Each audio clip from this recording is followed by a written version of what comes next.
टिड्डा की कहानी। बहुत समय पहले एक वैज्ञानिक ने एक टिड्डे को पकड़ा था और फिर वो उसे अपनी आवाज पर छलांग लगाना सिखा दिया। जब भी वो वैज्ञानिक बोलता था छलांग लगाओ, तो वो टिड्डा छलांग लगा देता था, क्योंकि उसे वैज्ञानिक ने वही करने के लिए सिखाया था। एक दिन उस वैज्ञानिक ने उस टिड्डे का एक पैर तोड़ दिया और फिर आवाज लगाया छलांग लगाओ। इस बार टिड्डे ने छलांग तो लगाया, लेकिन एक पैर कम होने की वजह से कम दूरी पर छलांग लगा पाया।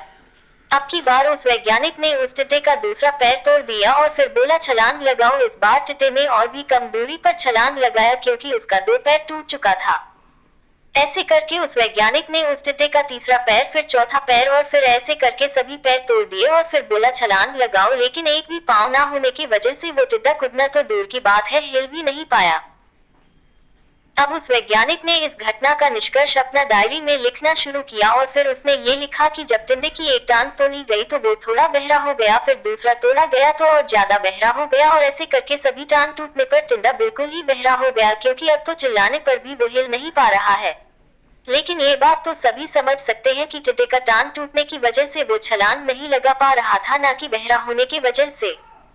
लेकिन कई बार हम अपने जीवन में ऐसे ही मूर्ख बन जाते हैं और कई बार हमारे जीवन में दो घटनाएं ऐसे घटती है जिसका एक दूसरे से कोई संबंध नहीं होता है, फिर भी हम दोनों घटनाओं को एक दूसरे से जोड़कर देखने की कोशिश करते हैं। कई बार हमें कुछ और दिखता है लेकिन समझ में कुछ और आता है और वाकई में होता कुछ और है।